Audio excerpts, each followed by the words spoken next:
Au nom de Jésus. Père, nous nous réjouissons d'avoir un accès sans entrave, sans restriction ni obstacle auprès de toi.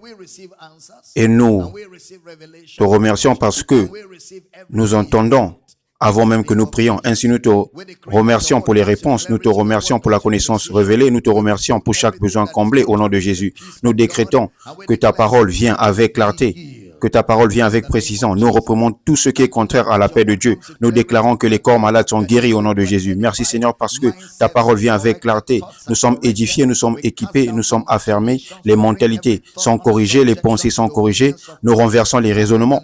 Nous amenons toute pensée captive à l'obéissance de Christ au nom de Jésus. La révélation de la parole de Dieu grandit dans ce service jusqu'à ce que rien n'ait d'importance. Nous te rendons grâce pour la réponse aux prières au nom précieux de Jésus et que chaque croyant dit un puissant Amen. Gloire.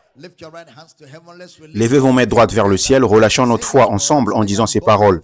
Je suis né de Dieu. Je suis né de la parole.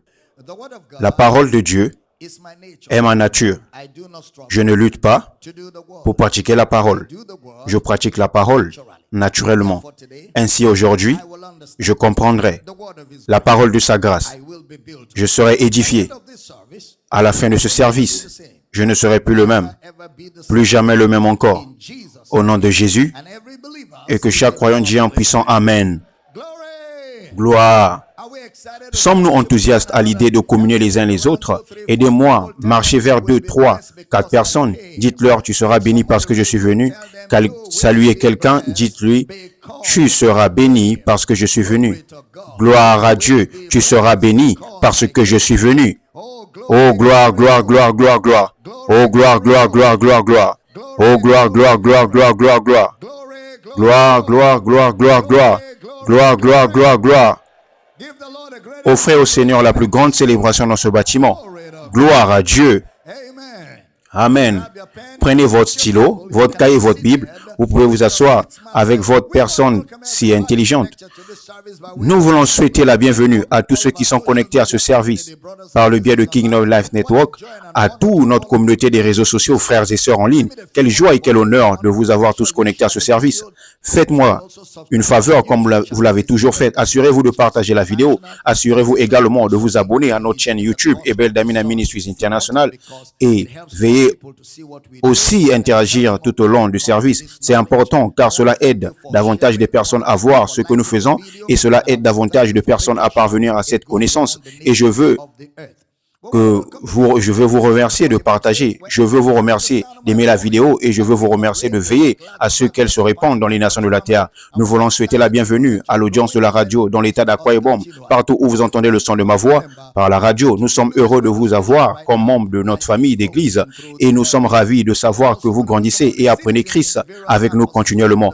Appelez un ami, appelez un membre de famille, demandez-lui de se connecter à cette station radio car la vie circule à travers les ondes. Je veux aussi souhaiter la bienvenue à tous les citoyens dans les différents campus à travers le monde. Quelle joie de vous avoir tous, frères et sœurs, où que vous soyez dans les différents campus. C'est une joie de savoir qu'ensemble, nous apprenons, ensemble, nous grandissons, ensemble, nous accomplissons le mandat de Christ dans les nations de la terre. Élever une armée de personnes qui connaissent Christ et qui sont engagées à faire connaître Christ et dont les croyants à savoir qu'ils sont en Christ, ceux qui sont en Christ et ce que Christ peut faire à travers eux. Très bien. Nous poursuivons notre enseignement sur vivre et jouir du meilleur des deux mondes. 1 Timothée 4, 7. Mais rejette des fables profanes et absurdes et exerce-toi à la piété. Verset suivant. Car l'exercice corporel est utile à peu de choses, tandis que la piété est utile à tout, ayant la promesse de la vie présente et celle à venir. Ayant la promesse de la vie présente et celle à venir.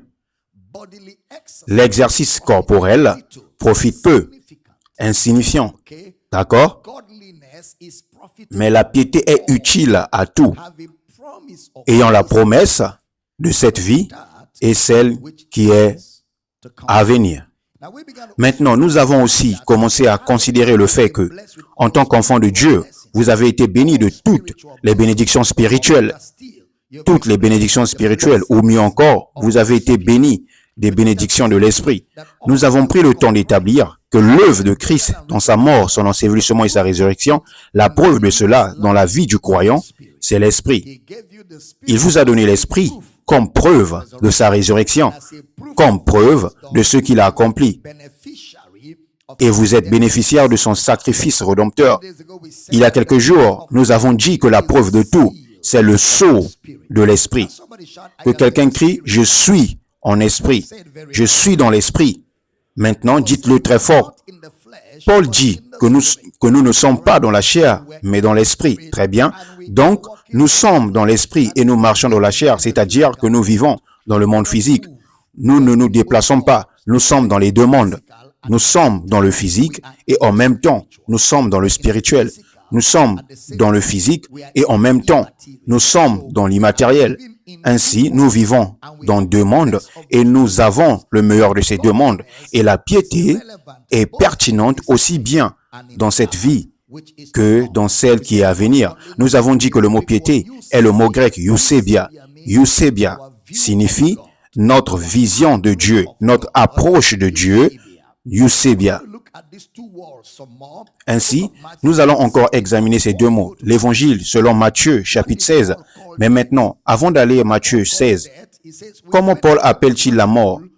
L'apôtre Paul appelle la mort. Il dit, nous attendons le tabernacle qui est le corps physique. C'est ainsi qu'il appelle la mort. Le corps physique, très bien, c'est notre tabernacle terrestre. Si ce tabernacle terrestre est dissous, nous avons un édifice de Dieu non fait de main d'homme.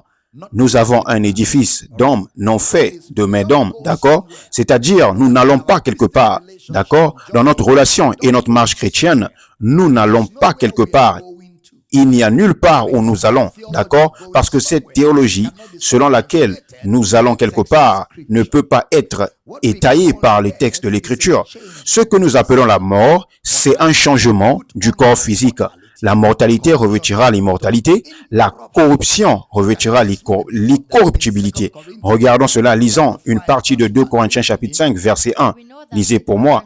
Nous savons en effet que si notre maison terrestre, qui n'est qu'une tente, est détruite, nous avons dans le ciel un édifice qui est l'œuvrage de Dieu, une demeure éternelle qui n'est pas été faite de main d'homme, éternelle dans les cieux. Verset suivant. Aussi nous gémissons dans cette tente, désirant de revêtir notre domicile céleste. Ainsi, une fois revêtus, nous ne soyons pas trouvés nus. Verset suivant. Car tandis que nous sommes dans cette tente, nous gémissons accablés parce que nous voulons, non pour nous dépouiller, mais nous revêtir afin que ce qui est mortel soit absorbé par la vie. Que ce qui est mortel soit absorbé par la vie. Ce corps sera absorbé par cette vie qui est à l'intérieur de nous, d'accord? Ainsi, nous n'allons nulle part. Nous allons être au même endroit où nous sommes, d'accord? Et le croyant demeure là où il est en Christ. Maintenant, Matthieu chapitre 16, avant de lire, il dit, nous viendrons et nous ferons notre demeure chez vous. Il n'a pas dit, nous irons. Regardez cela dans Jean 14, verset 23. Jésus lui répondit, si quelqu'un m'aime, il gardera ma parole et mon Père l'aimera. Nous viendrons à lui et nous ferons notre demeure chez lui. Nous viendrons à lui, nous ferons notre demeure chez lui. Il n'a pas dit, il viendra à nous. Il a dit, nous viendrons, moi et mon Père, nous viendrons à lui. Si vous lisez Jean chapitre 14, plusieurs fois Jésus a continué de dire, je viendrai à vous. Quand je m'en vais, je viendrai à vous. Et ensuite, il dit, moi et mon Père, nous viendrons à lui et nous ferons notre demeure ou notre habitation chez lui. Il n'y a pas de théologie selon laquelle nous allons quelque part. La théologie biblique est celle de Dieu et de Jésus venant à nous. Il viendra à nous. Il fera sa demeure avec nous. Maintenant, si quelqu'un dit, je vis en vous, et que vous voulez aller à sa rencontre, n'avez-vous pas besoin d'une attention médicale? Quelqu'un dit, je vis en vous, et vous pensez aller à sa rencontre. N'y a-t-il pas quelque chose qui ne va pas? Je vivrai en vous, je marcherai en vous, je serai votre Dieu, vous serez mes fils et mes filles. Nous avons lu cela dans le livre de Corinthiens. Je vivrai en vous. Je vivrai en vous. Si quelqu'un dit « je vis en vous » et que vous voulez ensuite aller à sa rencontre, vous ne réfléchissez pas correctement. Soit vous êtes dans l'incrédulité, soit vous êtes ignorant. C'est pourquoi Paul a dit, grand est le mystère de la piété. Nous admettons cette réalité dans la piété. Nous admettons cette réalité que le Père demeure en nous dans la piété. C'est notre confession commune. Dieu a été manifesté où? Dans la chair. C'est notre confession commune. Sans controverse. C'est notre confession commune que notre Dieu est manifesté dans la chair. Ainsi, vous ne verrez pas Dieu en dehors de Christ Jésus. Permettez-moi de le répéter.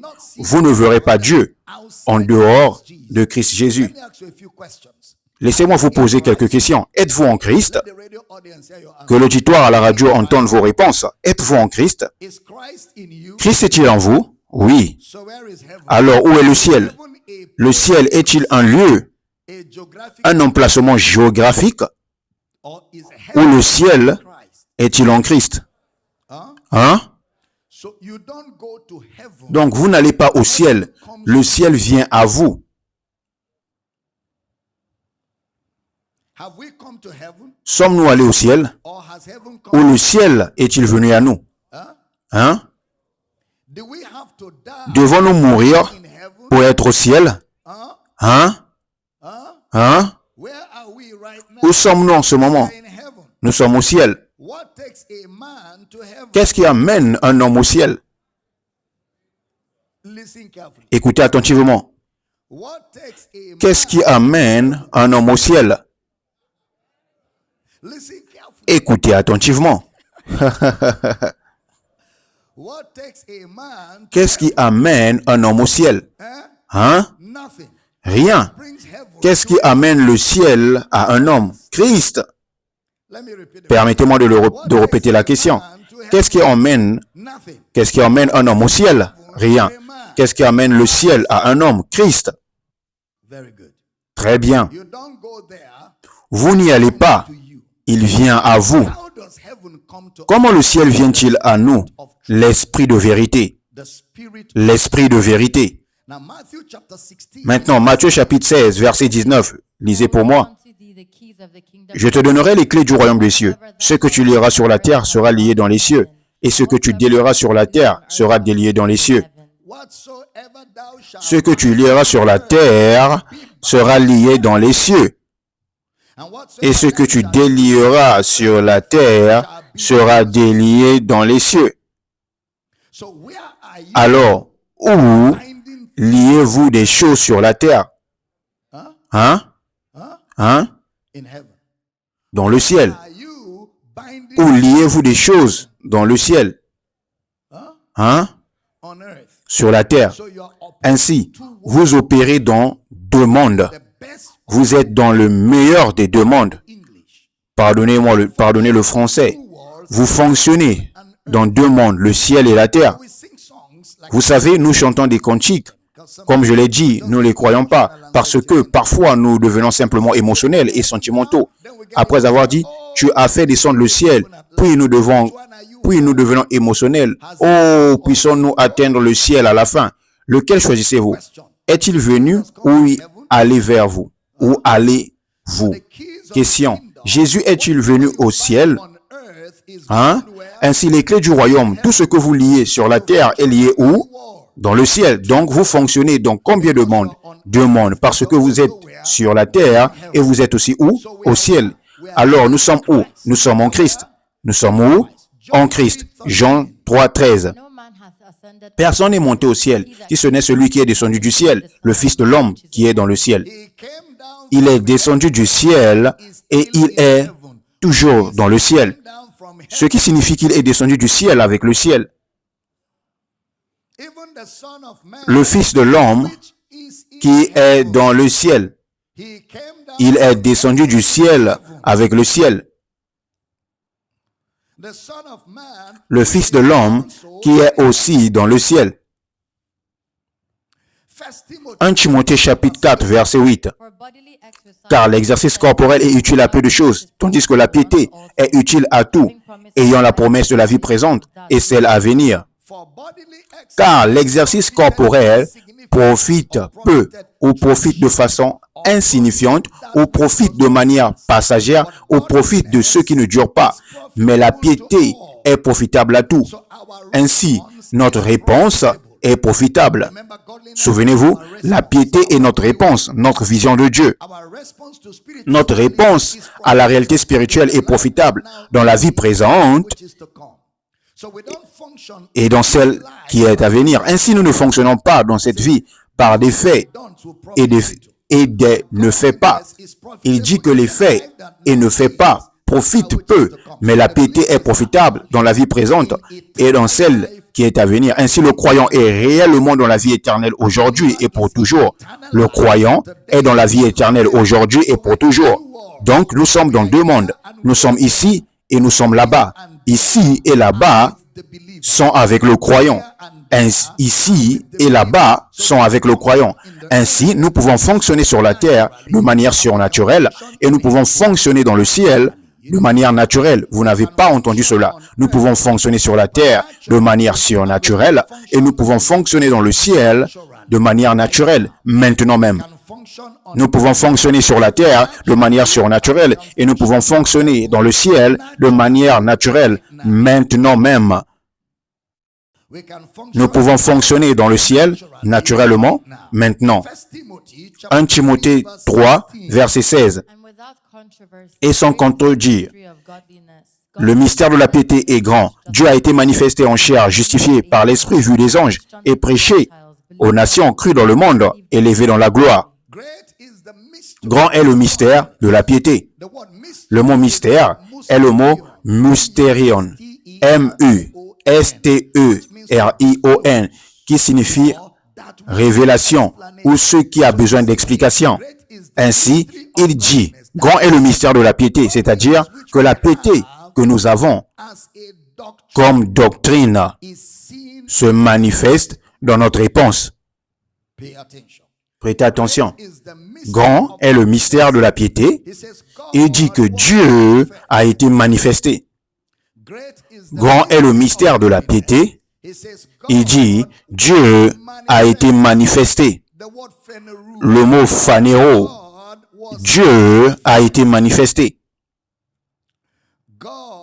Dieu a été manifesté où? Dans la chair. Ainsi, la pleine révélation de Dieu est où? Dans la chair. Puis il dit, il a été vu des anges. Regardez Jean 1, 14. Et la parole a été faite chair, et elle a habité parmi nous, pleine de grâce et de vérité. Et nous avons contemplé sa gloire. Une gloire comme la gloire du Fils unique venu du Père. La parole a été faite chair, et elle habite parmi nous. Et nous avons contemplé sa gloire. Dieu est manifesté dans la chair. Nous avons contemplé, nous avons vu Dieu dans l'humanité. Nous avons vu Dieu dans un homme. Dieu a été rendu manifeste. La parole qui est Dieu a été faite chair. Dieu est manifesté dans la chair. Donnez-moi le verset 16 de Jean, chapitre 1. Et nous avons tous reçu de sa plénitude, grâce pour grâce.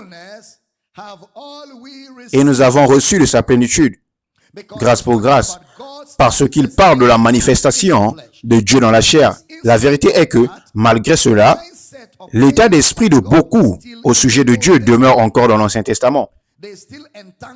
Ils continuent d'enfermer Dieu dans l'Ancien Testament, malgré le fait qu'il a dit que Dieu a été manifesté dans la chair. C'est pourquoi toute tentative de minimiser de quelque manière que ce soit le fait de l'incarnation de Jésus affecte notre compréhension complète de Dieu. L'incarnation de Jésus n'est pas une partie de Dieu. L'incarnation de Jésus n'est pas une tentative. L'incarnation de Jésus, c'est Dieu dans la chair. Jésus est Dieu. Le Père est Dieu. Le Saint-Esprit est Dieu. Jésus est Dieu. Le Père est Dieu. Le Saint-Esprit est Dieu. Un seul Dieu en trois personnes. Un seul Dieu en trois personnes. Le Père en Jésus, Jésus dans le Père. Jésus est Dieu qui est devenu un homme. Jésus est Dieu qui est devenu un homme. Mais il y a un Père en Dieu. Jésus est Dieu qui est devenu un homme. Ce qui semble rendre la Trinité un peu compliquée, c'est le fait que Dieu soit devenu un homme. C'est là que ce mystère doit être compris. Ainsi, Dieu est devenu un homme, le Fils de Dieu. Le Fils de Dieu n'est pas l'enfant biologique de Dieu. Le Fils de Dieu est la descente de la divinité dans l'humanité. Quand Dieu est entré dans l'homme, l'union de Dieu et l'homme dans un corps est appelée Fils de Dieu. C'est pourquoi la Bible dit, à tous ceux qui reçoivent la divinité, la combinaison de la divinité et de cet homme, il leur a donné le pouvoir de devenir fils de Dieu. Ainsi, fils de Dieu est une fusion de la divinité et de l'humanité. Ainsi, Jésus est Dieu manifesté dans l'homme. Jésus est Dieu manifesté dans l'homme. Et vous ne devez jamais oublier ceci. Le concept de la Trinité est le concept de la rédemption. La Trinité est devenue une nécessité avec la chute de l'homme parce que Dieu devait alors devenir un homme pour libérer l'homme du péché par un moyen légal. Et la légalité de la rédemption, c'est que Dieu est devenu un homme. L'homme a péché, l'homme est mort pour libérer l'homme du péché. Ainsi, Jésus est Dieu qui est devenu un homme. Ainsi, le Père est Dieu, le Fils est Dieu, le Saint-Esprit est Dieu, tous les trois sont un, et aucun n'opère sans l'autre. Jésus est 100% homme, comme s'il n'était pas Dieu, 100% Dieu, comme s'il n'était pas homme. Le Tentropos. C'est pourquoi Jésus a dit, le Père qui demeure en moi, c'est lui qui fait les œuvres. Les œuvres que je fais, le Père qui demeure en moi les fait. Ainsi, fonctionnellement, Dieu a trois fonctions. Dieu comme Père, Dieu comme Fils, l'homme qui est mort, et Dieu comme Saint-Esprit, qui est le Père et le Fils, dont le croyant par l'Esprit. Est-ce que j'enseigne? L'une des manières les plus charnelles de l'expliquer, c'est ceci. Je suis votre pasteur, je suis le père de Jaël, Jemima et Jesse, et je suis le mari de Rachel. Je suis toujours moi. Quand je suis avec Rachel, je suis mari. Quand je suis avec Jemima, Jesmaël et Jaël, je suis père. Quand je me tiens devant vous à l'église, je suis votre pasteur. Je suis toujours Abel, fonctionnant dans trois fonctions différentes. Dieu le Père, Dieu le Fils, Dieu le Saint-Esprit. Le même Dieu unique fonctionnant de trois manières différentes pour le but de la rédemption. Si cela devient clair, puis-je avoir un puissant Amen? Une manière de l'expliquer de façon simple. Vous voyez la lumière du soleil. La grande boule solaire de ce soleil sort de la lumière et cette lumière sort la chaleur. Ainsi, d'un seul soleil, vous avez la lumière et la chaleur. Disons donc Dieu, le Père, est le soleil, Dieu le Fils est la lumière, et le Saint-Esprit est la chaleur. Tous proviennent du même soleil, un seul Dieu fonctionnant en trois expressions différentes. Le Père, comme s'il n'était pas le Fils, et le Fils, comme s'il n'était pas le Père, mais le Père comme Père, le Fils comme Fils, le Saint-Esprit comme Saint-Esprit, et pourtant tous fonctionnant ensemble, non pas comme les dieux différents, mais comme un seul Dieu. Et cela devient clair. Si cela devient clair, puis-je avoir un bon Amen? Jean 1, 18. Personne n'a jamais vu Dieu. Le Fils unique qui est dans le sein du Père est celui qui l'a fait connaître. Personne n'a jamais vu Dieu. Il a fait connaître signifie il a expliqué. Personne n'a vu Dieu. Le Fils unique qui est dans le sein du Père l'a révélé. Le mot saint est le mot grec kolpos, K-O-L-P-O-S, qui est dans le kolpos, il l'a expliqué. Kolpos signifie qu'ils sont si proches qu'ils sont vus ensemble. Si nous acceptons l'incarnation de Jésus comme Dieu dans la chair, alors nous devons accepter que le Père était en Christ. Le Père était en Christ. Et nous acceptons le fait que Dieu était en Christ, réconciliant le monde avec lui-même. Si nous acceptons cela comme vérité, alors nous devons aussi accepter Dieu dans la nouvelle création. Si nous acceptons le Père en Christ, alors nous devons accepter Dieu dans la nouvelle création parce que c'est fait sans ensemble. Vous êtes exactement comme ces Juifs lorsque Jésus a dit « Moi et le Père, nous sommes un ». Et ils ont pris des pierres en disant « Tu es fou ». Ou lorsqu'il a dit « Le Père demeure en moi ». Et ils ont dit « Es-tu fou ?» Dans votre pensée, vous vous dites comment quelqu'un que je pensais être derrière ou au-delà des nuages ou des nuées, Dieu derrière les nuages, au-delà des nuages, plus haut, plus haut, plus haut, plus haut, plus haut, plus haut tous les jours. Kai. À l'église, les gens chantent, hein, plus haut tous les jours. Mon Dieu monte plus haut. Plus haut vers où? Vers Mars ou Jupiter. Vous voyez des gens chanter, transpirer, se sentir élevés dans l'esprit.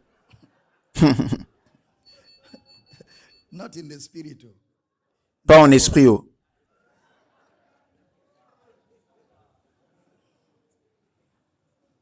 I see the stars, I hear the rolling thunder. Je vois les étoiles, j'entends le tonnerre grondant. Un Dieu que je chante en utilisant la lune et les étoiles pour le peindre comme l'une de ses idoles. Et voilà qu'un homme apparaît et dit, « Moi et mon Père, nous sommes un. »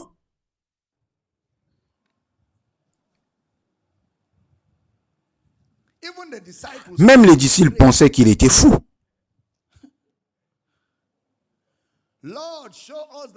Seigneur, montre-nous le Père et cela nous suffit. Y a-t-il si longtemps que je suis avec vous et tu n'en m'as pas connu, Philippe?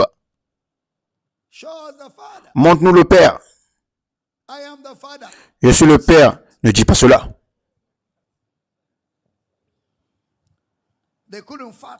Ils ne pouvaient pas le concevoir. Il a dit à Nicodème, Nick, il faut naître de nouveau, naître d'eau, naître de l'esprit, entrer dans le royaume. Nick dit, je ne comprends pas. Personne n'est monté au ciel. Si ce n'est le Fils de l'homme qui est dans le ciel.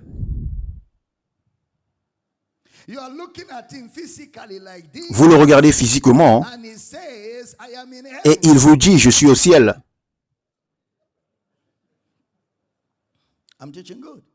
J'enseigne bien.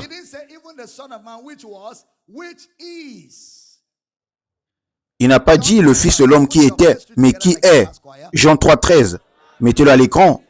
Faisons-le ensemble comme une chorale. Ainsi, il vous parle et il dit, le Fils de l'homme qui est dans le ciel. Ainsi, il vous parle et il dit, le Fils de l'homme qui est dans le ciel. Vous êtes là, le regardant physiquement, et il vous dit, je suis au ciel. Je suis au ciel. le Fils de l'homme qui est au ciel.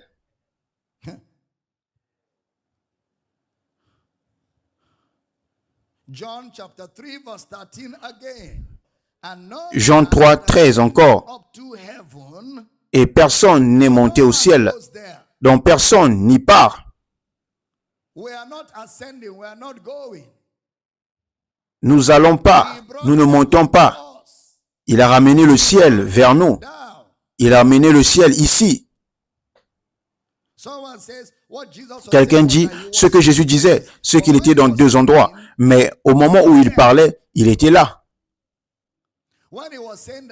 Et au moment où il disait le Fils de l'homme qui est dans le ciel, cela signifie que pendant qu'il parlait, il était au ciel en train de parler.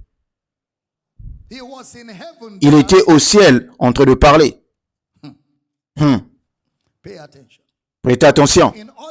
Donc, en deux termes, ni Jésus ou ses disciples ont enseigné le ciel comme une réalité au futur.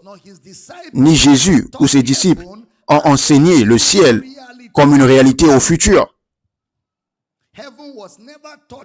Le ciel n'a jamais été enseigné dans la Bible comme une réalité au futur. Le ciel n'a jamais été enseigné dans la Bible comme une réalité future. Jean 3, 3 disait pour moi. Jésus lui répondit, en vérité, je te le dis, si un homme ne naît de nouveau, il ne peut voir le royaume de Dieu. Il ne peut voir le royaume de Dieu. Jean 3, 5. Jésus répondit, en vérité, je te le dis, si un homme ne naît d'eau et d'esprit, il ne peut entrer dans le royaume de Dieu. Si un homme ne naît d'eau et d'esprit, il ne peut entrer dans le royaume de Dieu. Cela signifie donc, dès qu'un homme est né d'eau, c'est-à-dire l'esprit, au moment même où cela se produit, cet homme entre dans le ciel. Il entre. Au moment où vous naissez de nouveau, vous entrez dans le ciel. Le ciel devient votre réalité. Le ciel devient votre réalité maintenant.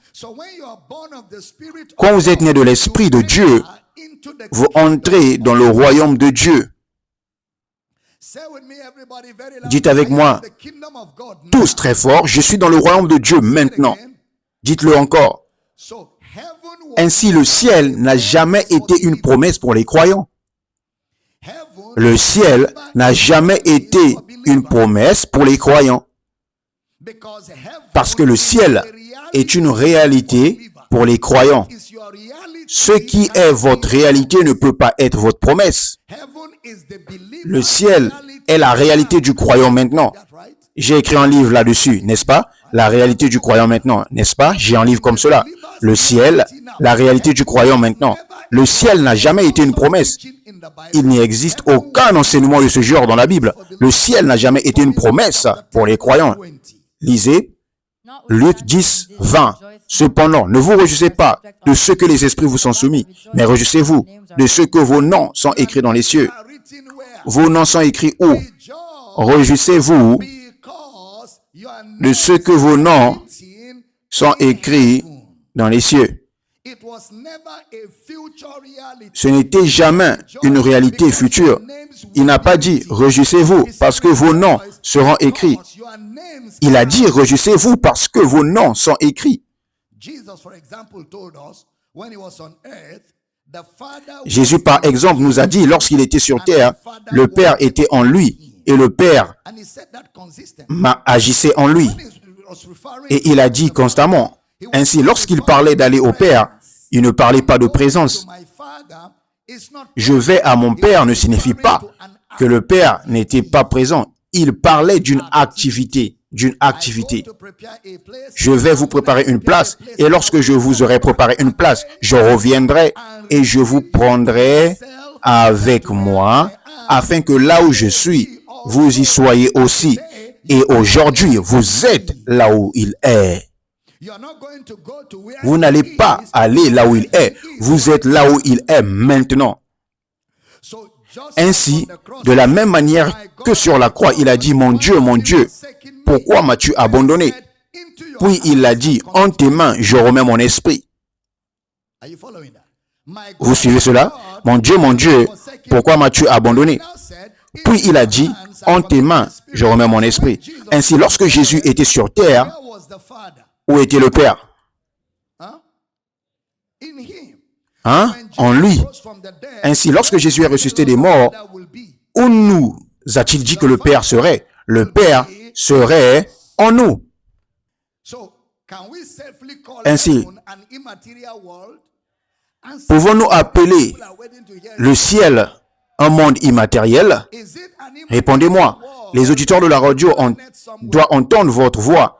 Est-ce un monde immatériel ou une planète quelque part? Encore, le ciel est-il un monde immatériel ou une planète quelque part où nous allons? Êtes-vous dans ce monde immatériel maintenant ou vous y arriverez un jour? Gloire à Dieu. Je dis gloire à Dieu. Je dis gloire à Dieu. Maintenant, le ciel peut-il être un monde spirituel plutôt qu'un lieu différent? Le ciel est-il un monde spirituel plutôt qu'un lieu différent? Oui.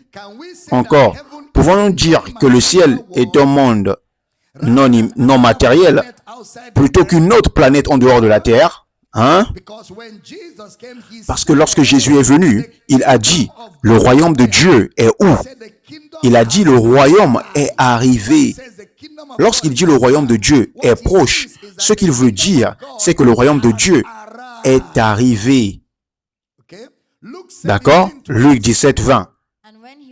Les pharisiens demandèrent à Jésus, quand viendra le royaume de Dieu?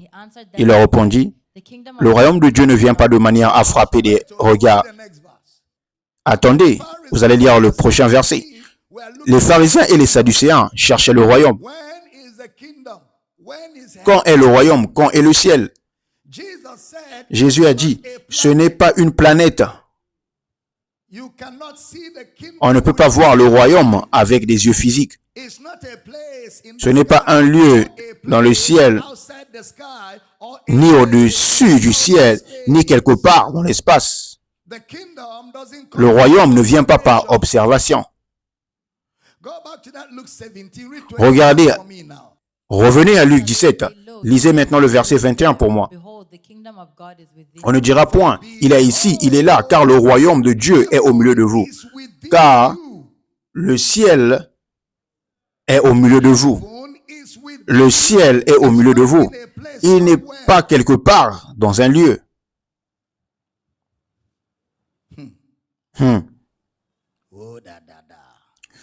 Oh là là là. Il y a beaucoup de choses à désapprendre, n'est-ce pas? Hello, j'ai dit qu'il y a beaucoup de renouvellement de l'intelligence à faire, n'est-ce pas? Très important parce que la religion nous enseigne des absurdités. Cela signifie donc que lorsque Jésus prêchait, où était le royaume des cieux? Sur la terre. Lorsqu'il prêchait, où était-il? Il était dans le royaume des cieux, sur terre. Donc lorsque Jésus prêchait dans les 4 évangiles, y avait-il le ciel sur la terre? Oui. Nous avons donc dit que le ciel est un monde immatériel. Pouvons-nous aussi dire que le ciel peut être ici, même sur terre? Bien. Je vous ai dit de chercher où la Bible enseigne que lorsque un croyant meurt, il va au ciel. Vous n'en trouverez aucun passage. Mais pouvons-nous dire que la terre et le ciel sont opposés? Pouvons-nous dire que le ciel et la terre sont opposés? Même si le ciel est sur la terre, pouvons-nous dire qu'ils sont opposés? La terre est matérielle, le ciel immatériel. Il serait donc définitivement faux de penser que le ciel est dans un lieu différent. Dès que vous commencez à penser au ciel comme dans un lieu différent, vous le rendez matériel. Dès que vous commencez à penser, dès que vous commencez à le penser comme étant dans un autre lieu, cela le rend matériel. Et alors, cela signifie que vous y allez. Mais il n'y a aucun enseignement biblique qui dit que nous irons au ciel, mais plutôt il dit qu'il nous a rendus vivants ensemble, qu'il nous a ressuscités ensemble et qu'il nous a fait asseoir ensemble dans les lieux célestes. Et ce ciel est le ciel de Christ. Ces cieux où ce ciel est en Christ. Moi, je ne veux aller dans aucun ciel qui n'est pas le ciel de Christ. Donc si le ciel et la terre sont opposés, et que la raison pour laquelle ils sont opposés est que la terre est matérielle et le ciel est immatériel, alors réduire le ciel à un lieu où l'on va, ça le rend matériel.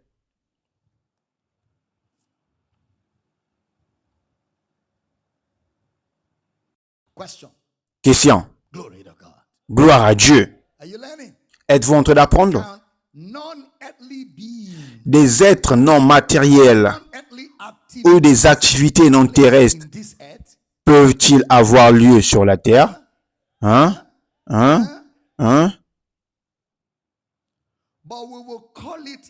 Mais nous les appelons sur la terre parce qu'il faut que ce soit matériel pour qu'on l'appelle terre. Ainsi, les activités immatérielles peuvent se produire sur la terre. Et si les activités immatérielles peuvent se produire sur la terre, alors cela signifie que le ciel est sur la terre. Question. La vie éternelle est-elle matérielle ou immatérielle? Où cela s'est produit? Où cela s'est produit? Dans votre cœur. Où cela s'est produit? Où avez-vous entendu l'évangile sur terre? Où avez-vous cru l'évangile sur la terre? Où le salut vous a-t-il été annoncé sur la terre? Le salut est-il matériel ou immatériel? Lorsqu'il est immatériel, est-ce la terre ou le ciel? Donc, au moment du salut, ce qui a été ministré dans votre cœur, c'est quoi? L'immatériel. Ainsi, nous avons le ciel ou sur la terre. Je vois que certains d'entre vous luttent encore. Pourtant, je vous montre la Bible. Je vous montre la Bible. Votre pensée est encore en train de faire du casse-tête. La connaissance religieuse, laissez-le tranquille. Alors, docteur Damina, est-ce que vous êtes en train de dire oui? Oui. Oui, je le dis.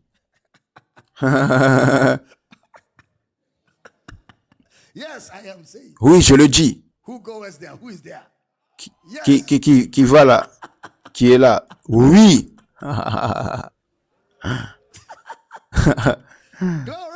Gloire. Je les beaux chatala. Maintenant, laissez-moi vous poser une question. Tel que vous êtes ici maintenant, y a-t-il une partie immatérielle de vous ici en ce moment? Exactement. Encore une fois, le ciel et la terre sont opposés. Qu'est-ce que la terre? Qu'est-ce que le ciel? Ainsi, tel que vous êtes ici maintenant, y a-t-il une partie matérielle de vous? Qu'est-ce que c'est? La terre. Y a-t-il une partie immatérielle de vous ici maintenant? Qu'est-ce que c'est? Qu'est-ce qui a rendu cette partie immatérielle de vous active? Le Saint-Esprit. Le Saint-Esprit.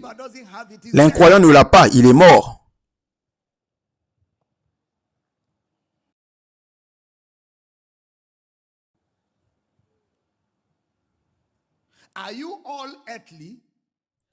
Êtes-vous tous terrestres? Êtes-vous tous terrestres? Oui ou non?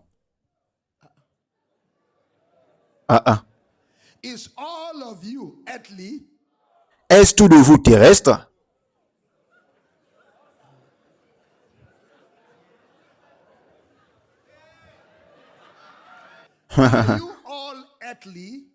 Êtes-vous tous terrestres?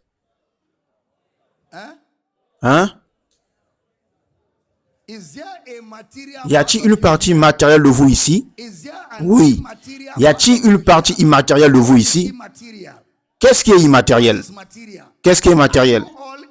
Êtes-vous tous terrestres? Non. Exactement, vous n'êtes pas tous terrestres. Vous êtes matériel et immatériel. Christ en vous? Qu'est-ce que c'est immatériel? Qui est Christ? Christ est le ciel. Pouvons-nous donc dire en toute sécurité qu'à l'intérieur de votre corps, il y a des expériences spirituelles qui ne sont pas naturelles, mais qui se produisent sur la terre. Il y a des expériences spirituelles qui ne sont pas naturelles, mais qui ne sont pas terrestres. Parce que parce que le naturel est matériel. Le terrestre est matériel, mais ces expériences sont immatérielles. Ainsi cela signifie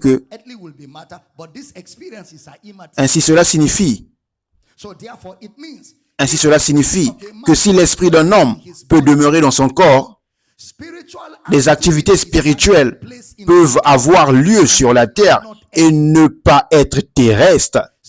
Les activités spirituelles peuvent se produire sur la terre et ne pas être terrestres. Par conséquent, cela signifie que le ciel peut être sur la terre. Le ciel peut être sur la terre. Je sais que votre difficulté, c'est que vous voulez aller au ciel. Vous voulez aller. S'il vous plaît, allez à Lagos et revenez. Ou prenez l'avion pour l'Australie et revenez, afin qu'au moins ce désir d'aller quelque part soit satisfait. Si vous ne pouvez pas aller, ne vous inquiétez pas, vous irez tout à l'heure dans cette session. Nous visionnerons et nous vous ramènerons. Donc, lorsque Jésus parlait sur terre, était-il au ciel? Puis-je entendre votre réponse? D'accord, reprenons. Le Père était-il en Jésus? Jésus était-il dans le Père? Jésus était-il au ciel? Oui, oui, oui. Pourquoi Jésus était-il au ciel? Hein? Parce que c'est lui qui fait que le ciel soit ciel. Pourquoi êtes-vous sûr que Jésus était au ciel? Parce que la Bible le dit.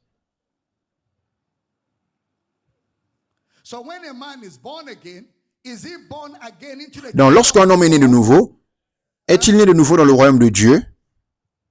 Hein? Donc, lorsqu'un homme est né de nouveau, cela signifie qu'il est dans le royaume de Dieu. Le royaume de Dieu, est-ce le ciel? Oui. D'accord. Le ciel est-il dans le royaume de Dieu? Hein? Oui. Ainsi, lorsque vous comprenez cela, vous découvrez que nous avons toujours représenté le ciel sur une forme matérielle. Et c'est pourquoi lorsque Jésus parlait des demeures du Père,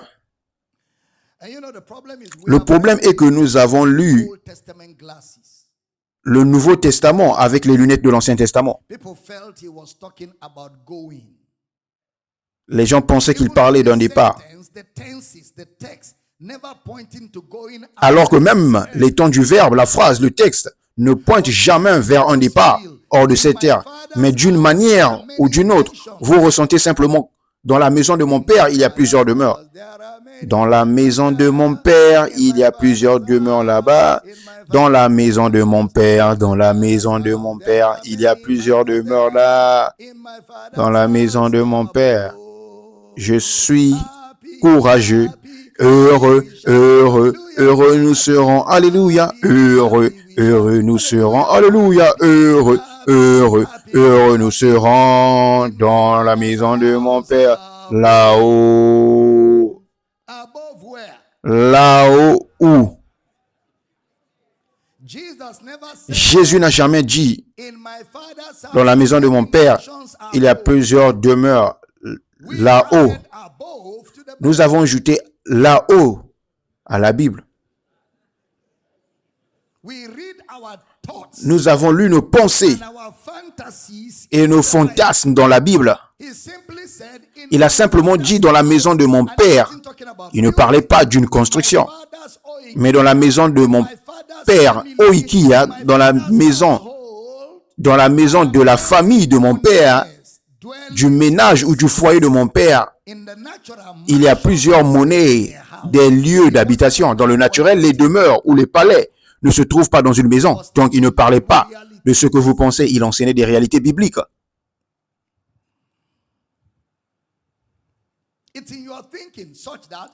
C'est dans votre pensée que dès que vous voyez le ciel dans la Bible, cela doit forcément être quelque part où vous devez mourir pour y aller. Parce que dans votre pensée, votre manière de penser est « je dois aller quelque part ». Alors quelqu'un dit « Docteur Damina, est-ce que vous croyez au ciel ?» Pourquoi pas? Il est partout dans la Bible.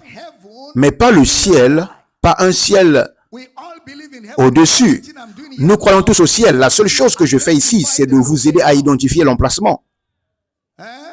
Hein? Vous aider à identifier quoi? L'emplacement. Et la réalité actuelle, le fait que ce n'est pas une réalité future, c'est une réalité présente. Bien. Jésus a dit, dans la famille de mon Père,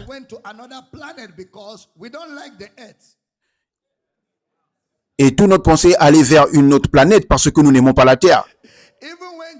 Même quand Jésus continuait à parler, il disait, moi et mon Père, nous viendrons à vous et nous ferons notre demeure en vous.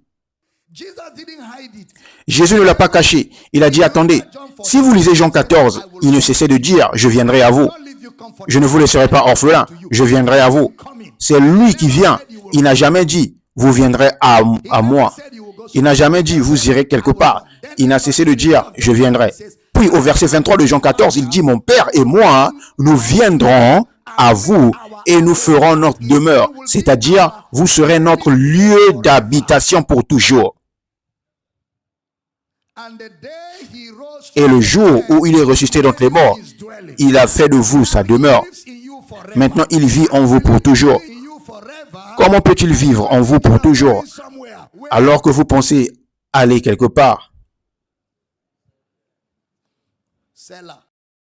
Pause. Quel enseignement?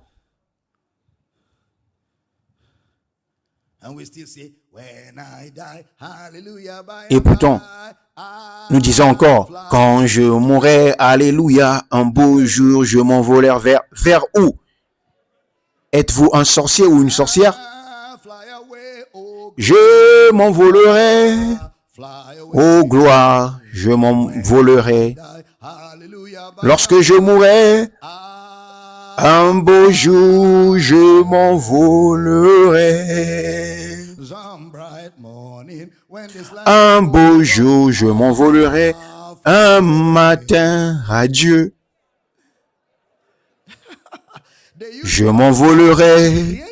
Ils utilisent toutes ces chansons pour créer en nous un état d'esprit de départ quelque part. Parce que nous les avons chantés assez longtemps. Nous avons chanté assez longtemps. On nous les a enseignés assez longtemps. C'est devenu une réalité établie. Maintenant, pendant que j'enseigne, certains d'entre vous me regardez comme ça. Damina, hein, te voilà encore. Damina.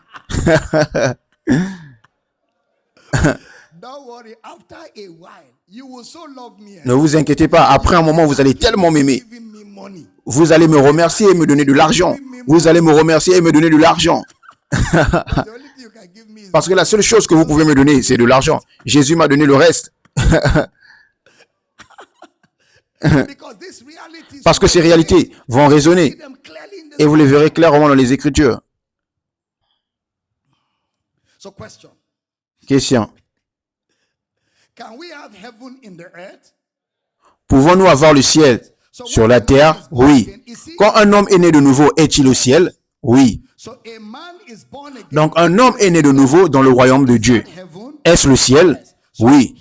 Donc, il est au ciel et il est sur terre. L'apôtre Paul écrit et dit, nous sommes assis ensemble où? Dans le ciel. Avez-vous remarqué ça? Chaque fois que l'apôtre Paul dit ciel, il doit qualifier cela en Christ. Chaque fois qu'il enseigne sur le ciel, il doit le qualifier en Christ. Éphésiens 1:3. Béni soit le Dieu, le Père de notre Seigneur Jésus-Christ, qui nous a bénis de toutes sortes de bénédictions spirituelles dans les lieux célestes en Christ. Maintenant, les lieux n'est pas dans l'original. Si votre Bible est correcte, Le mot lieu sera en italique. Si ce n'est pas en italique, vous devez considérer une autre Bible. Dans les célestes, ce qui signifie immatériel. Céleste signifie du ciel.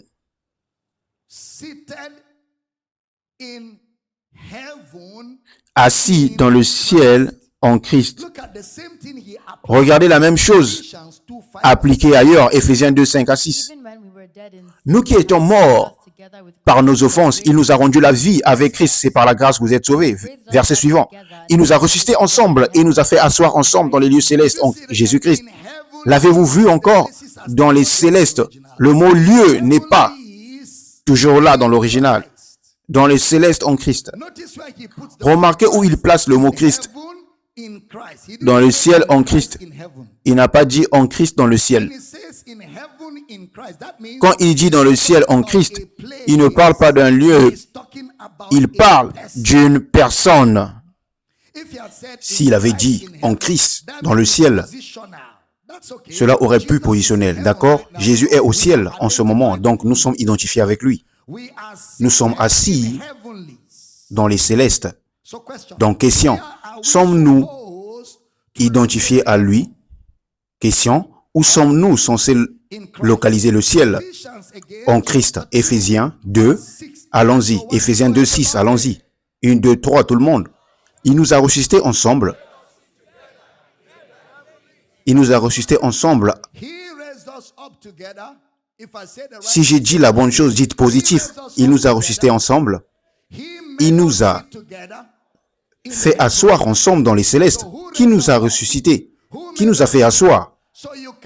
Donc vous ne faites pas le ciel, vous n'allez pas au ciel. Mais quand vous recevez Christ, Christ fait le ciel pour vous. Il nous a fait asseoir, il nous a ressuscités, il nous a rendus vivants. Nous n'avons pas fait le ciel. Personne ne fait le ciel.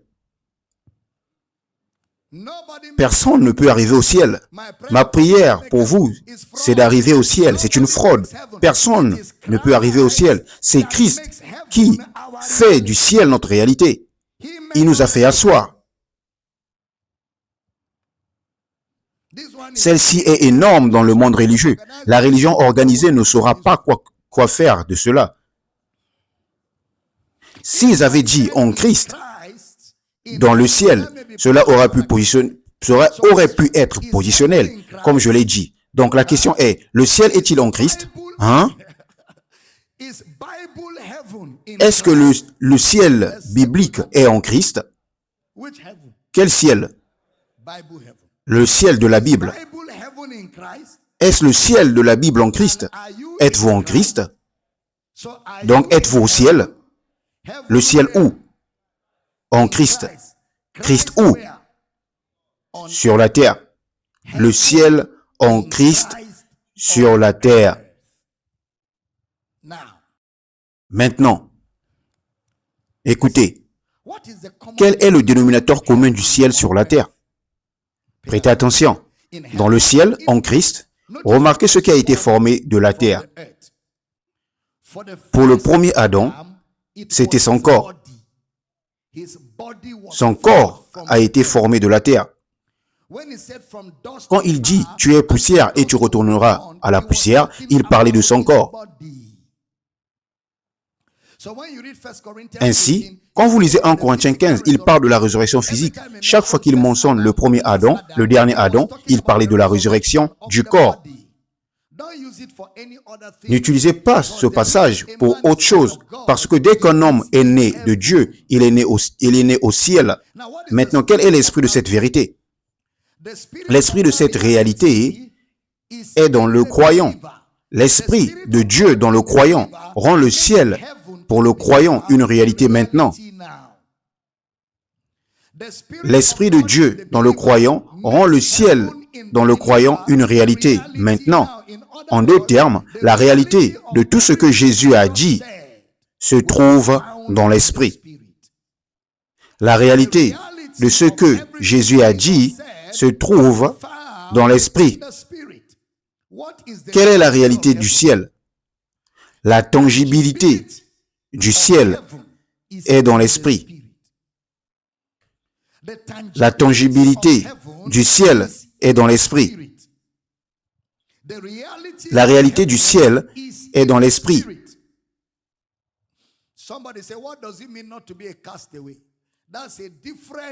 Quelqu'un dit, qu'est-ce que cela signifie d'être rejeté? C'est un autre sujet.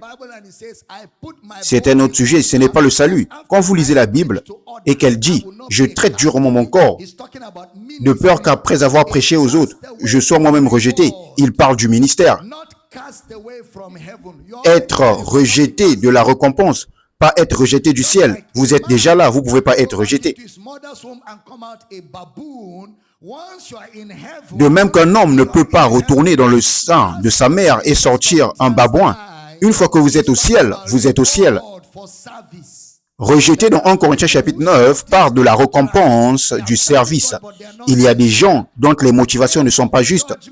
Ils servent Dieu, mais ils ne sont pas sincères. Au jour du jugement de leur ministère, ils perdront leur récompense. C'est cela que signifie être rejeté, mais ils seraient toujours au ciel, là où ils sont déjà. Écoutez, quand vous lisez la Bible, vous devez connaître la différence entre le salut, le ministère et la croissance spirituelle. Ce sont des concepts différents. Ce sont des concepts différents. Vous êtes déjà sauvé. C'est pourquoi vous faites le ministère. Vous êtes déjà sauvé. C'est pourquoi vous grandissez spirituellement. Le salut est un état permanent.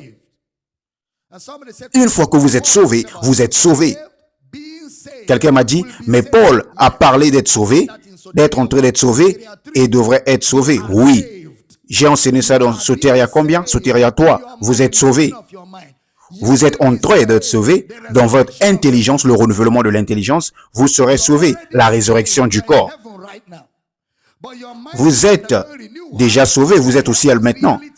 Mais votre intelligence est en cours de renouvellement afin que la réalité du ciel trouve son expression pour que vous régniez sur la terre. Mais vous serez sauvé. C'est la résurrection où votre corps sera transformé. Cela ne change pas votre position, cela change votre corps. Je dois éclaircir certaines choses parce que certains d'entre vous, ce sont ces points-là qui peuvent bloquer ce que j'enseigne. Je dois les clarifier afin que vous puissiez avancer et atteindre le point culminant de cet enseignement. Est-ce que je communique? J'ai dit, est-ce que je communique? Donc, ce qui a été trouvé de la terre, c'était le corps physique d'Adam. Ce qui a été formé de la terre, c'était le corps physique d'Adam. Ainsi, quand vous lisez 1 Corinthiens chapitre 15, il parle de la résurrection. Donc, la tangibilité du ciel est dans l'esprit. Il n'y a rien d'autre en dehors de l'esprit qu'on appelle le ciel. Chérie, est-ce que tu as saisi cela? Il n'y a rien d'autre en dehors de l'esprit qu'on appelle le ciel. La réalité de l'esprit est dans l'esprit. Euphorenios est une réalité spirituelle.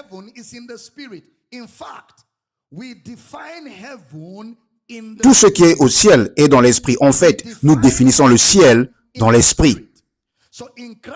Nous définissons le ciel en esprit. Donc, en Jésus-Christ, le ciel est descendu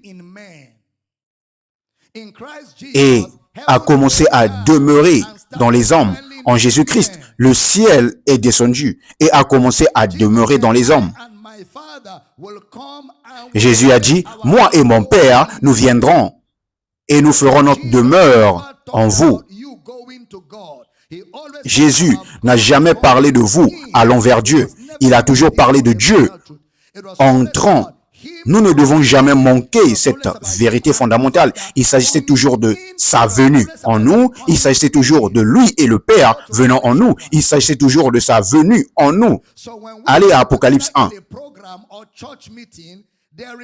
Ainsi, quand nous nous réunissons dans un programme ou une réunion d'église, il n'y a rien qui vient de l'extérieur de nous. Il n'y a rien qui vient de l'extérieur, rien qui vient d'ailleurs. Question, où est le Père en nous? Donc, tout le culte vient de nous. Quand nous nous rassemblons, ce qui fait du culte un culte, c'est ce qui sort de nous. Vous êtes ici maintenant, vous jouissez de la connaissance révélée parce qu'elle sort de moi vers vous. Quand nous commençons à prier et nous édifions mutuellement par la prophétie, par la parole de connaissance, par la parole de sagesse, c'est nous qui le faisons arriver. C'est nous qui le faisons arriver. Ainsi, dans notre communion, c'est nous qui rendons la réalité du ciel manifeste. Nous faisons de notre communion des jours du ciel sur la terre. C'est nous qui le faisons. Rien ne vient d'ailleurs. Il n'y a aucune intrusion extérieure. Le Père est en nous. Rien n'entrera dans ce bâtiment à part vous qui êtes entrés. Rien ne tombera dans ce bâtiment. Rien. C'est seulement nous qui avons apporté ce qui s'est manifesté. Toute la réunion, ce culte est en nous. Tout ce qui se produit dans une réunion d'église ou lors d'une sortie d'évangélisation ne se produit pas comme une expérience, mais une expression. Nous avons donné expression aux choses de l'esprit qui nous ont bénis et édifiés. C'est une expression. Tout ce qui arrive parce que tout ce qui est dans le ciel est dans l'esprit. Et l'esprit nous a été donné. Ne manquez pas cela. Pendant que nous attendons Dieu, il est étonnant de constater que Dieu nous attend toujours. Que faites-vous à quelqu'un à qui vous avez tout donné? Hein? Vous l'attendez, n'est-ce pas?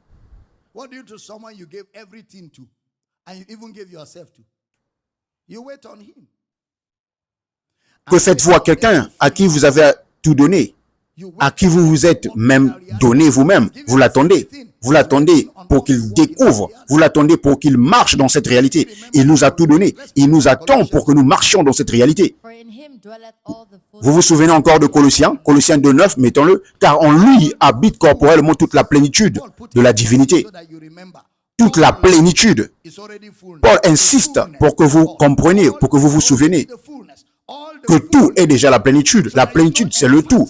Tout est déjà la plénitude. Toute la plénitude, afin que vous sachiez clairement que Paul parle de tout. Vous n'aurez jamais plus de Dieu que ce que vous avez déjà. Écrivez-le. Vous n'aurez jamais plus de Dieu que ce que vous avez déjà. Maintenant, êtes-vous là? Vous n'aurez jamais plus de Dieu que ce que vous avez déjà. Nous allons voir dans quelques minutes que personne n'a jamais quitté son corps pour aller au ciel. Nous allons le voir concrètement dans les Écritures que personne n'a jamais quitté son corps pour aller au ciel.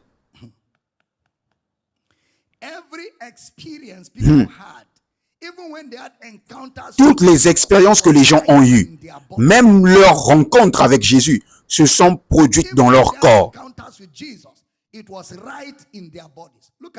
Même lorsqu'ils ont eu des rencontres avec Jésus, se sont produites dans leur corps. Apocalypse 1:10. Je fus ravi en esprit au jour du Seigneur et j'ai entendu derrière moi une voix forte comme le son d'une trompette. Je fus en esprit. Après avoir chanté, le ciel est descendu et la gloire a rempli mon âme. Et vous dites maintenant, je veux aller au ciel. Quelque chose ne va pas. Remarquez l'expression je fus. Je fus. Le mot je fus est le mot grec ginomai. G-I-N-O-M-A-I. Il signifie j'apparus à. J'entrais dans. Chaque fois que le mot ginomai est utilisé, c'est un acte de la volonté. C'est un acte de votre volonté. J'étais dans l'esprit. Comme s'il n'a jamais été dans l'esprit. Cela signifie simplement qu'il y avait quelque chose que Jean a fait qui a amené la réalité spirituelle dans une activité. Il y avait quelque chose que Jean a fait qui a amené la réalité spirituelle dans une activité. Cela signifie qu'être trouvé dans ce que nous appelons l'esprit dépend de votre propre action. J'étais dans l'esprit. Un acte de votre volonté. Je fus. Regardez ceci. Et j'ai entendu et j'ai vu derrière moi. Question. A-t-il quitté son corps quand il a dit cela? Non. Dès que votre esprit quitte votre corps, qu'est-ce que cela signifie? La mort. Donc, toutes ces personnes qui sont allées au ciel et ont conduit des Range Rover.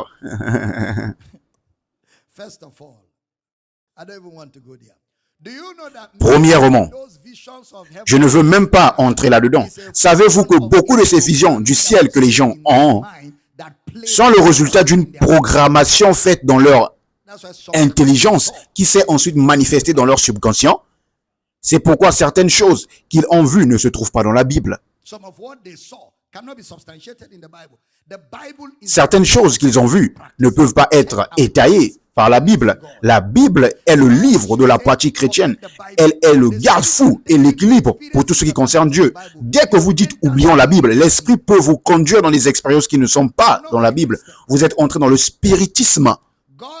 Vous n'êtes plus un chrétien. Dieu a donné la parole écrite, comme le garde-fou et équilibre pour l'esprit. C'est pourquoi la parole et l'esprit sont toujours en accord. Parce que la parole est donnée pour contrôler l'esprit. Sinon, vous commencerez à boire du kérosène au nom de l'esprit. Comment savons-nous que le kérosène ne peut pas être l'esprit de Dieu? C'est parce que nous n'avons rien trouvé de tel dans les Écritures. Donc la Bible est le garde-fou et l'équilibre pour l'esprit. C'est pourquoi les choses de l'esprit sont enseignées dans la parole écrite, afin que nous sachions ce qu'elles sont et ce qu'elles ne sont pas. C'est pourquoi Paul dira, au sujet des choses spirituelles, je ne veux pas que vous soyez dans l'ignorance. Cela signifie donc, je vais vous enseigner ce à quoi vous devez vous attendre concernant les choses de l'esprit, et ce à quoi vous ne devez pas vous attendre. Cela veut dire que les choses spirituelles sont enseignées dans la parole écrite. Ainsi, si quelqu'un voit des choses de l'esprit qui ne peuvent pas être confirmées par la Bible, c'est soit du vaudou, si un mot français comme ça, s'il existe un mot français comme cela, soit du spiritisme, soit de la sorcellerie. Si cela est de l'esprit, cela sera en accord avec la parole écrite de Dieu. J'enseigne.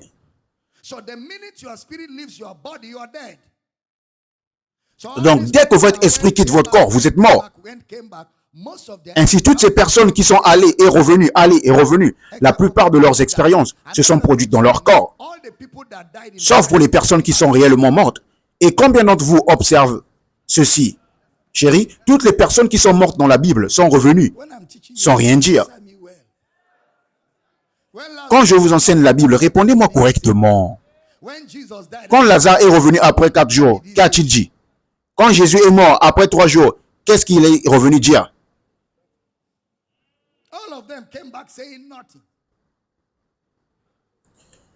Ils sont tous revenus sans rien dire. Jésus est ressuscité des morts après 3 jours et il n'a rien dit. La seule chose qu'il a faite après la résurrection, c'est qu'il a donné des dons aux hommes. Il a donné les apôtres, prophètes. Il a dit quoi? Pour le perfectionnement des saints en vue de l'œuvre du ministère. Comme Paul rapportera cela, il dit Christ est mort selon les Écritures. Il a été enseveli et il est ressuscité le 3e jour selon les Écritures. Ce qui signifie que tout ce que Christ a dit ou Christ dira au sujet de sa mort, son ensevelissement et sa résurrection est ce qui a déjà écrit. Il n'a rien de nouveau. C'est pourquoi lorsqu'il est ressuscité, il n'a rien dit de nouveau. Au contraire, il a fait une étude biblique en commençant. Il leur expliqua dans toutes les Écritures ce qu'il est. Il n'a ajouté aucun nouveau matériel parce qu'une fois que vous quittez ce corps, il n'y a rien. Savez-vous pourquoi il n'y a rien? La seule chose qu'il y aura après la mort, c'est que vous continuez ce que vous faisiez pendant que vous étiez en vie. Parce que vous êtes allé nulle part. Qu'a dit Paul? Être absent du corps, c'est être présent avec qui? Le Seigneur. Quand vous êtes en vie, vous êtes avec qui? Hein? Quand vous avez votre corps, avec qui vous êtes? Où êtes-vous? En Christ. Alors, quand vous déposez le corps, vous êtes où? En Christ. Avec qui? Le Seigneur. Êtes-vous allé quelque part? Non. Y aura-t-il de nouvelles choses par rapport à ce qui existait déjà? Non. Donc, il n'y a rien à dire. Les personnes qui viennent dire des choses,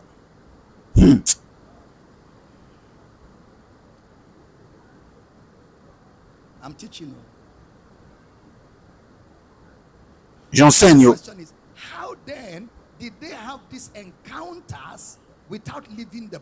La question est donc, comment ont-ils eu ces rencontres? Comment les ont-elles eues? Comment elles ont eu ces rencontres en quittant le corps? Savez-vous que tous ces gens-là enseignent aujourd'hui dans le Nouveau Testament au sujet du ciel, se trouvent dans le livre d'Apocalypse? Et tout ce que Jean a vu, où était-il? Il était dans son corps. Il n'est jamais mort, puis aller au ciel, puis revenu. Toute personne qui est morte, comme je l'ai dit, des 4 évangiles aux épîtres, n'est jamais revenu pour nous raconter une histoire. Tout ce que vous voyez.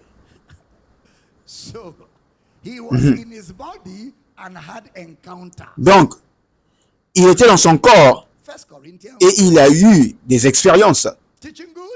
1 Corinthiens chapitre 12. Bon enseignement. Donc, où ces expériences ont-elles eu lieu dans son corps? Question, est-il allé quelque part? Il était dans son corps. Il a entendu et il a vu, n'est-ce pas? Allô? Vous savez, vous pouvez être avec Jean sur l'île de Patmos et il aurait ces expériences pendant que vous le regardez. Vous comprenez? Il est assis là. Il n'est pas conscient de vous parce qu'il est engagé. Mais il n'est pas non plus inconscient. D'accord? Il n'est pas inconscient. Il n'est ni conscient ni inconscient parce qu'il est engagé. Il voit et il entend et vous le regardez. Et vous savez qu'il n'est pas avec vous. Si vous êtes spirituel, vous le laissez. Si vous êtes charnel, vous le touchez. Et qu'est-ce qui se passe? Je t'appelais depuis tout à l'heure là. Vous allez interrompre la vision. Paul a dit, j'ai entendu la voix, mais ceux qui étaient avec moi n'ont rien entendu. Cela signifie donc qu'il était dans son corps. Est-ce que j'enseigne ici? S'il vous plaît, restez avec moi.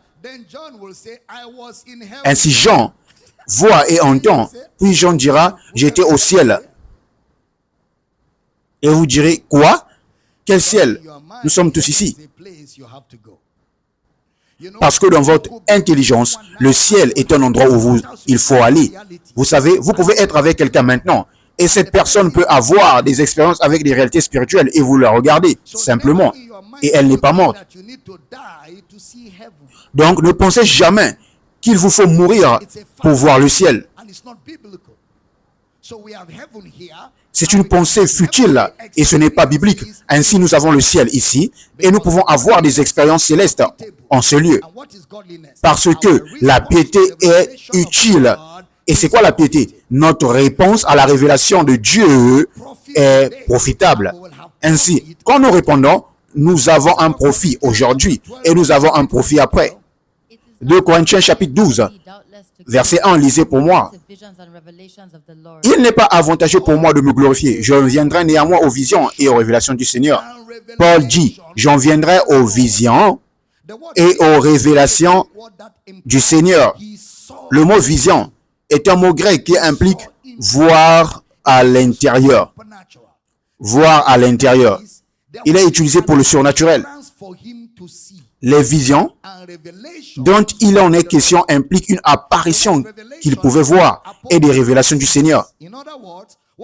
Le mot révélation est le mot grec apocalypsis. Autrement dit, ce qu'il dit, c'est « J'ai vu quelque chose qui m'apparaissait. » Puis Paul dit, regardez cela.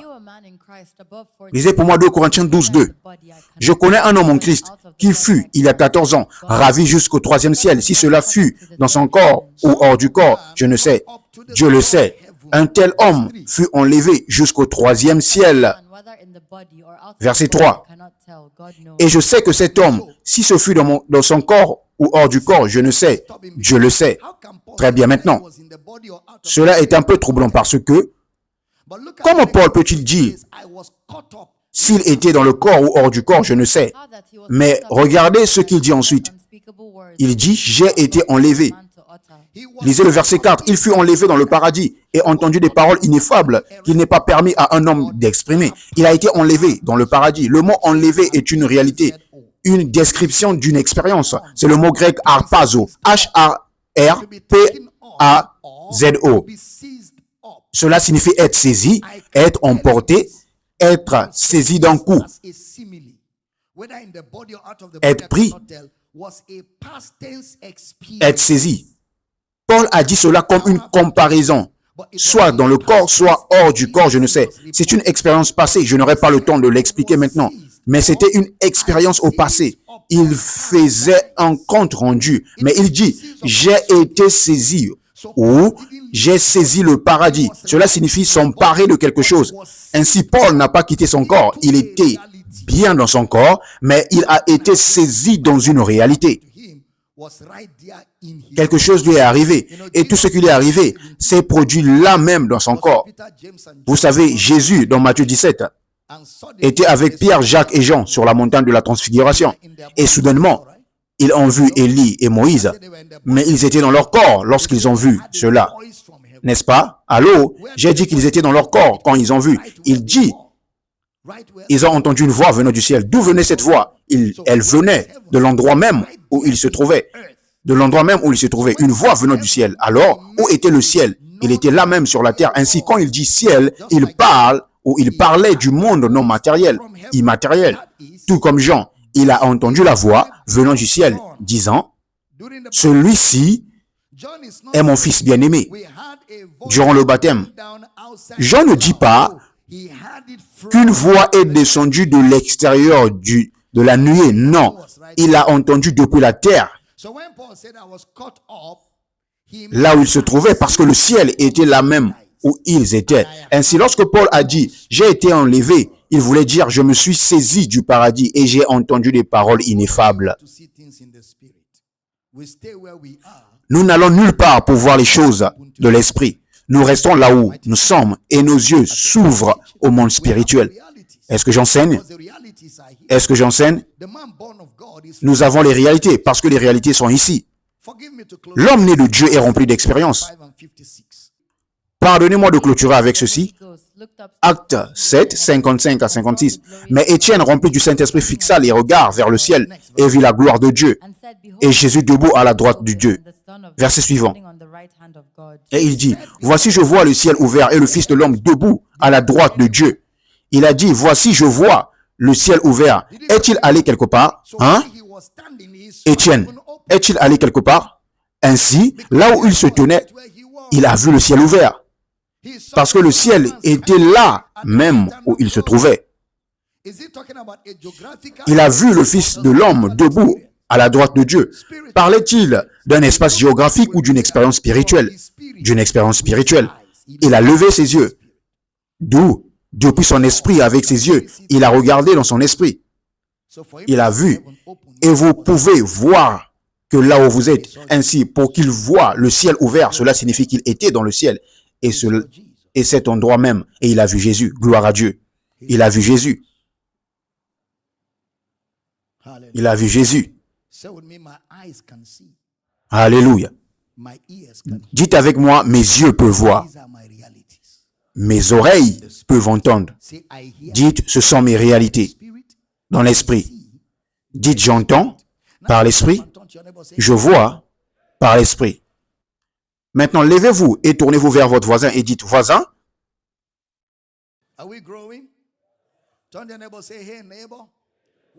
est-ce que nous grandissons? Tournez-vous vers votre voisin, dites, hé voisin, là où est le Saint-Esprit, il y a des choses à voir et il y a les choses à entendre. Dites, j'entends par l'esprit, je vois par l'esprit. Je n'ai pas entendu un bon amen. Dites encore, j'entends par l'esprit, Je vois par l'Esprit. Dites, voisin, en ce moment même, vous êtes au ciel, sauvés, sécurisés en Christ Jésus. Et chaque jour, votre intelligence est renouvelée par l'enseignement afin que vous puissiez fonctionner dans ces réalités. Gloire à Dieu. Gloire à Dieu. Gloire à Dieu. Levez votre main droite. Père, je prie pour tous ceux qui sont dans ce service, tous ceux qui sont en ligne, tous ceux qui sont à la télévision, à la radio, afin que la révélation de Jésus grandisse puissamment dans le cœur de ton peuple. Je commande que les mentalités qui ont été déformées soient libérées de l'esclavage de la religion au nom de Jésus. Je m'attaque aux forteresses dans les pensées afin qu'elles s'effondrent au nom de Jésus. Que cette parole se répande avec puissance. Alors que les gens écoutent ces enseignements, ils sont libérés de la captivité au nom de Jésus. La vérité de l'évangile rend les hommes libres. Rend les hommes libres. Quiconque entend le son de ma voix, qui a été lié par la religion, ce sort est brisé. Ce sort est brisé. Ce sort est brisé. Que vos yeux s'ouvrent. Que votre intelligence soit déliée. Le Dieu de ce siècle, les influences sont brisées au nom de Jésus. La connaissance révélée. La connaissance révélée. La connaissance révélée. Begroske pratala Jésus prende gegegege kandelegedis. Megado brada kapa lagabo sikapa. Mengrondo zika barodo bredegezuka. Eanando bale kapatosh. Embombale katobalea. Embradiga sokapayana. Au nom de Jésus. Une grande grâce repose sur vous. Vous êtes gardés par sa puissance, préservés par sa puissance. Et je décrète que vous marchez dans ces réalités. J'appelle les jours qui suivent aujourd'hui dans votre vie, les jours du ciel sur la terre. Des expériences célestes, des expériences célestes, des activités célestes, au nom de Jésus. Begrondo sikapa. Dans votre mariage, des jours du ciel sur la terre. Dans votre carrière, des jours du ciel sur la terre. Dans votre vie, des jours du ciel sur la terre. Tu as la promesse de la vie présente et celle à venir. Bagon, Bredé, Zakopate, Lekatovalakapata. La révélation de Dieu en Jésus envahit toute votre vie. Tout ce qui n'a pas été planté par Dieu est déraciné. Que les corps malades soient guéris. Soyez guéris. Soyez guéris. Au nom de Jésus. Gela Bradis. Barogos. Brodogos. La justice, la paix, la joie dans le Saint-Esprit. C'est le royaume de Dieu. Nous te rendons gloire. Nous te rendons gloire. Nous te rendons gloire. Tournez-vous vers votre voisin. Dites voisin, la justice, la paix, la joie dans le Saint-Esprit. Dites la joie dans le Saint-Esprit. Dites la joie dans le Saint-Esprit. Dites la joie dans le Saint-Esprit. C'est ça le royaume de Dieu. Ainsi, nous pouvons amener le royaume de Dieu sur la terre. Comment amenons-nous le royaume de Dieu sur la terre? Ouh! La joie dans le Saint-Esprit. Dans votre maison. Dans votre maison. Vous pouvez ramener le ciel sur la terre. Juste commencer à être joyeux dans vos affaires. Vous pouvez ramener le ciel sur la terre. À Gabo, Bradé, Gezo, Chaka.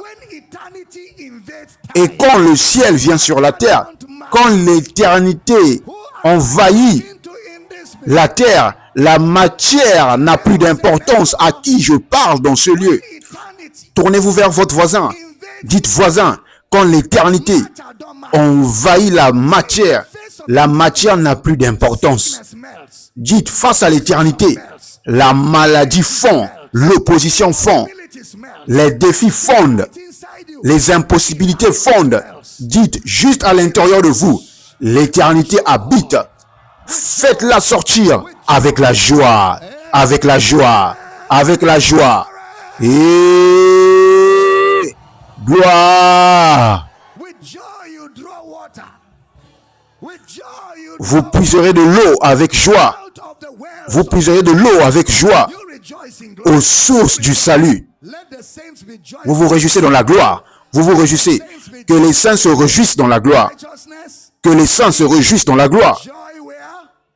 La justice, la paix, la joie où? C'est quoi? Ce sont des jours du ciel sur la terre.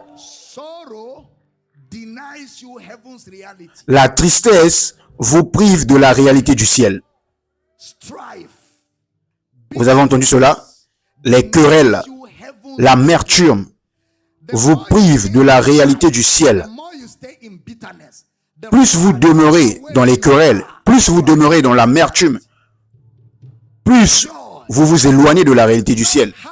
La joie, pas le bonheur, la joie.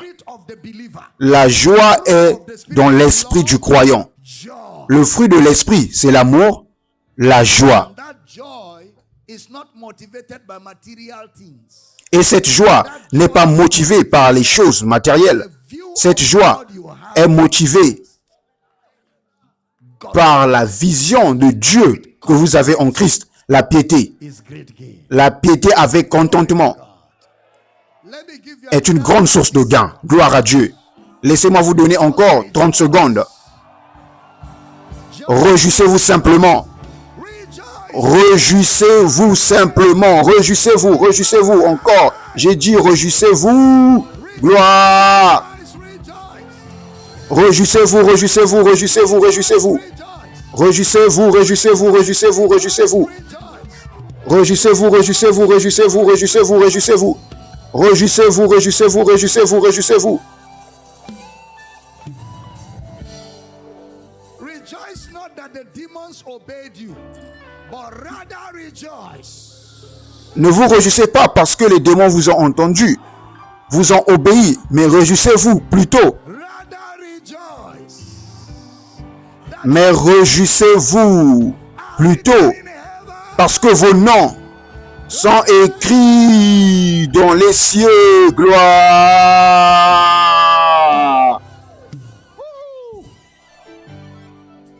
Ouh. Gloire. Gloire à Dieu. Emportez cela chez vous. Emportez cela sur votre lieu de travail et réjouissez-vous encore. J'ai dit, réjouissez-vous. Prenez vos offrandes d'honneur, honorant la parole de Dieu.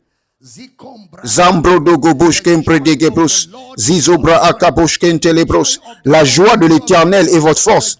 La joie de l'Éternel est votre victoire. La joie de l'Éternel est votre liberté. La joie de l'Éternel est votre miracle. Zegrodogobosh kantalabrash. Megrodos konstokolobro ogobosh. Zobro ogobosh kontolobros. Zegre egebosh kontolobro ogobosh. Jésus a ramené le ciel sur terre, gloire à Dieu. Sortez vos offrandes.